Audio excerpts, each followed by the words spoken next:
Pada hari pertama kembali ke sekolah, setelah liburan musim panas, Autumn senang bisa bertemu dengan semua temannya lagi. Ketika mereka masuk ke dalam kelas dan mengambil meja mereka, guru itu berkata bahwa dia harus mengumumkan sesuatu. "Kelas, kita kedatangan murid baru tahun ini," katanya. "Namanya Dolly." Autumn menatap gadis baru itu.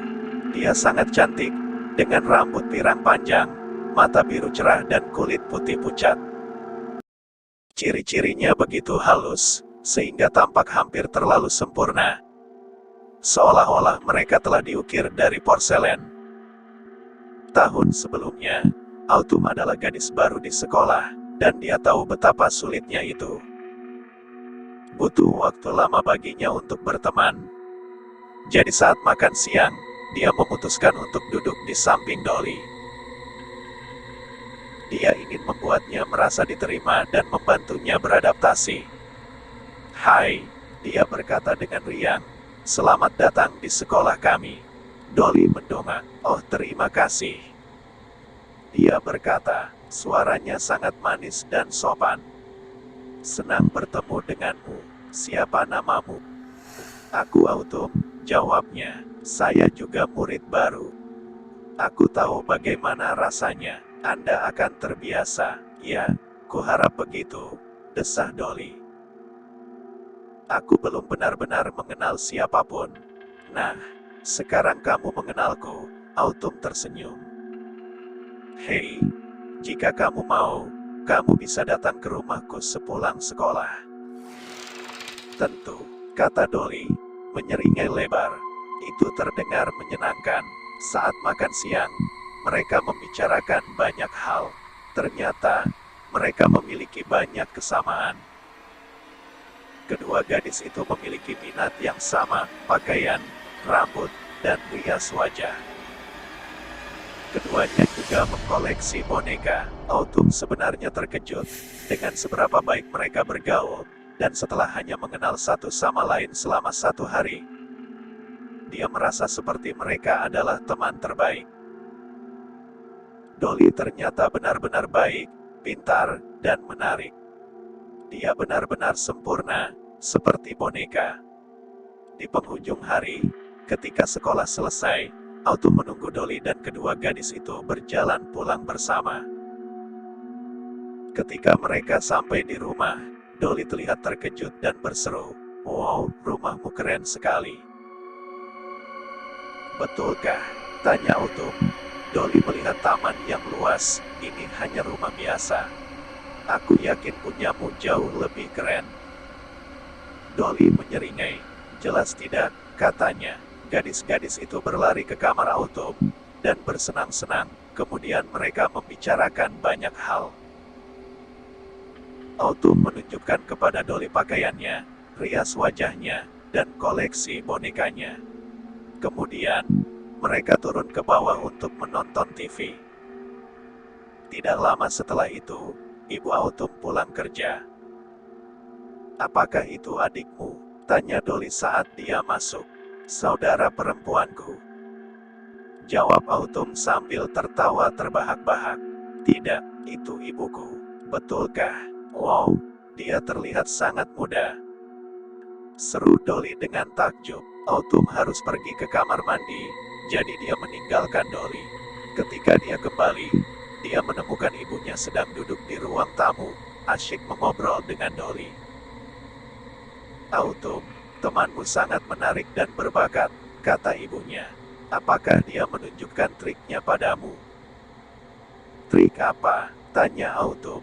"Dia bisa melakukan ventriloquis," kata ibunya. "Lanjutkan Dolly, tunjukkan padanya." Autumn menatap Dolly. "Kamu bisa mengeluarkan suaramu?" dia bertanya. "Ya, tentu saja," jawab Dolly. Bibirnya tidak pernah bergerak. Malam itu, saat Autumn berbaring di tempat tidur, dia memikirkan teman barunya. Dia tidak tahu apa itu, tapi sesuatu tentang Dolly membuatnya bingung. Mungkin karena dia bisa berbicara tanpa menggerakkan mulutnya, atau mungkin karena dia selalu terlihat begitu sempurna. Kurasa itu sebabnya orang tuanya menamainya Dolly, gumamnya pada diri sendiri. Nama itu sepertinya cocok untuknya.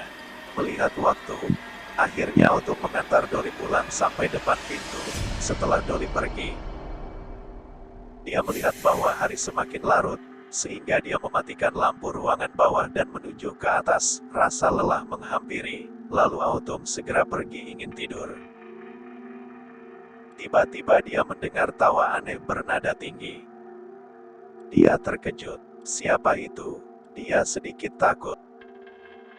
Ketika dia tidak mendengar apa-apa lagi, dia berbaring di tempat tidur, berpikir itu bukan apa-apa. Kemudian, beberapa hari berikutnya Dolly sering datang. Pada hari Sabtu, Autumn turun ke bawah untuk menanyakan sesuatu kepada ibunya. Dia telah mendengar tawa 3 malam berturut-turut. Sekarang dia agak takut. Ketika ibunya melihatnya, dia tersenyum. Aroma segar sup dan telur memenuhi ruangan. Bagaimana menginapnya? Ibunya bertanya. Oh, itu katanya mengantuk. Lalu Autumn terlihat bingung. Tunggu, menginap apa? Autumn sekarang lebih terjaga. Oh, Dolly tidur. Apakah itu menyenangkan? Ucap ibunya. Autumn menatap ibunya dan merasa ada hal yang aneh. Dolly tidak pernah menginap, katanya. Autumn, aku melihat Dolly di depan pintu, sedang membawa tasnya, dan aku melihat dia naik ke kamarmu. Aku mendengar kalian di malam hari. Dia bahkan turun dan berbicara dengan saya sebentar ketika kamu tertidur. Berhentilah bermain-main, ucap ibunya, yang tampak lebih serius sekarang. Ibu, apa yang kamu bicarakan? Dolly bahkan tidak ada di sini kemarin. Dia berteriak. Ibunya melanjutkan memasak. Autumn, itu tidak lucu. Aku sudah muak dengan ini. Kembali ke kamarmu. Tapi Bu, jawab Autumn bingung. Pergilah, ucap ibunya. Kemudian pada hari itu, Autumn mencondongkan tubuh ke Dolly di kelas dan berbisik. Hei, Dolly, aku tahu ini mungkin terdengar aneh, tetapi apakah kamu tidur di rumahku tadi malam? Jika aku tidur, tidakkah kamu pikir kamu akan mengetahuinya? Bisik Dolly. Yah, masalahnya adalah ibuku bilang kamu tidur di rumahku semalam, kata Autumn canggung. Tapi aku tidak tahu apa yang terjadi. Ah, lupakan saja. Saya pikir ibu saya mulai menjadi pikun. Petik 2. Dolly hanya tersenyum manis. Keesokan harinya, Dolly tidak masuk sekolah. Ketika dia tidak muncul sehari setelah itu, Autumn mulai berpikir itu aneh. Biasanya, dia tidak pernah melewatkan hari sekolah. Sesuatu yang lain menurut Autumn aneh. Setiap kali nama Dolly disebut, salah satu gadis di kelasnya selalu tampak sangat gugup. Segalanya menjadi agak aneh, pikir Autumn. Sesampainya di rumah, Autumn langsung ingin naik ke kamar. Seketika itu, dia berpikir dalam-dalam, mengingat kejadian waktu itu. Jadi teriakan yang dia dengar saat malam hari membuatnya takut. Saat membuka pintu kamar, dia melihat ada yang duduk di tempat tidurnya. Ternyata itu boneka ventriloquis. Mulutnya terbuka dan matanya yang besar hanya menatap kosong padanya. Dia berlari ke bawah untuk memberitahu ibunya dan ingin bertanya, apakah ibunya meletakkan boneka di sana sebagai lelucon.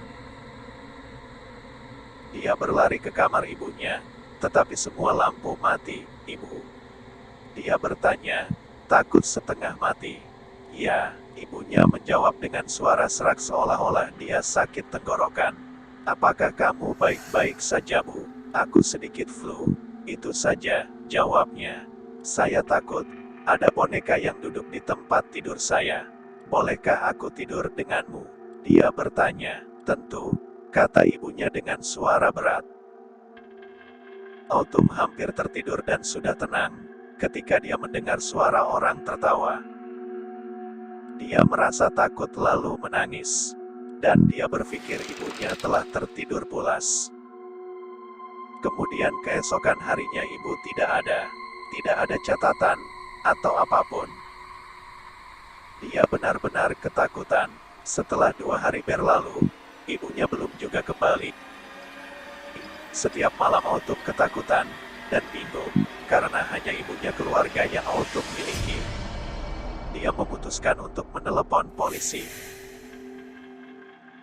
Pagi itu Dolly telah kembali ke sekolah, dan mengatakan bahwa dia sangat menyesal tentang kehilangan ibunya kepada Autumn. Polisi mencari ibunya untuk waktu yang lama, dan seminggu kemudian,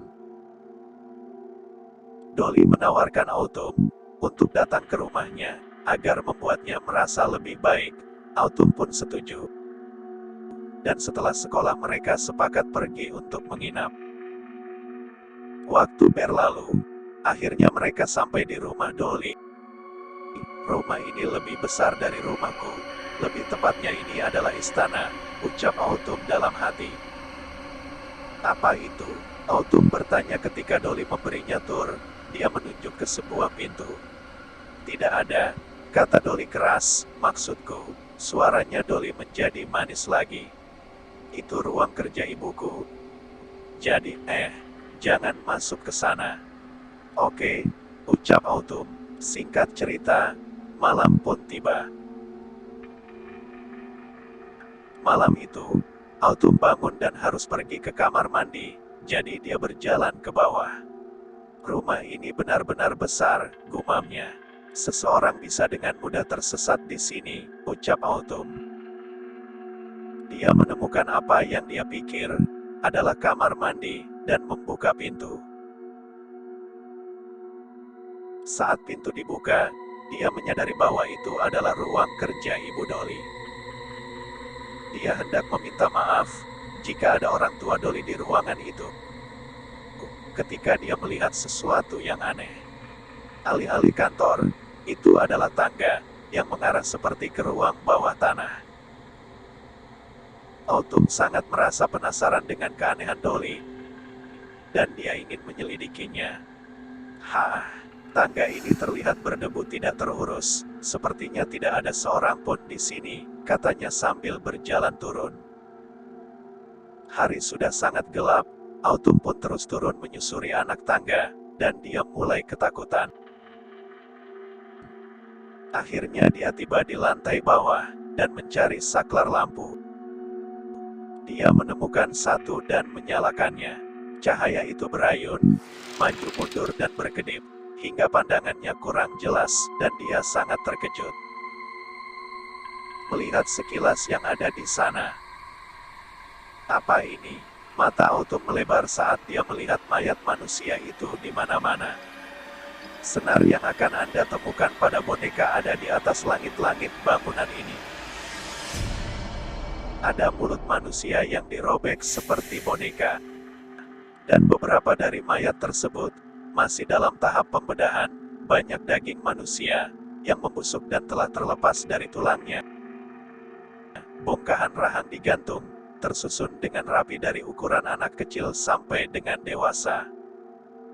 Autumn diam, tidak melakukan apa-apa.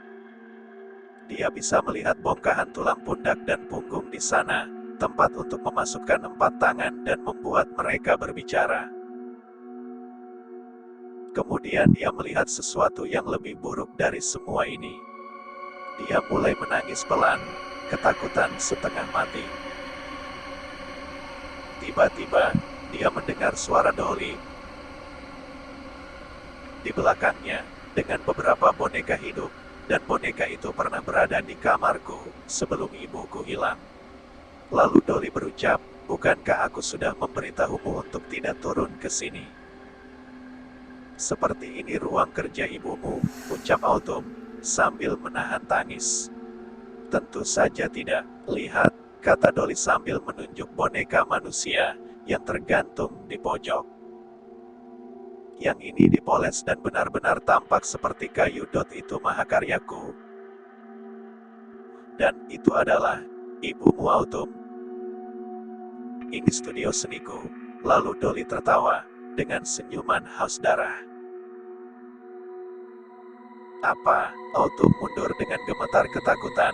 Jangan bunuh saya Dolly, tolong, jangan. Dolly pun berucap, semua sudah terlambat Autumn. Faktanya, kamu adalah proyekku sejak hari pertama kita kenal.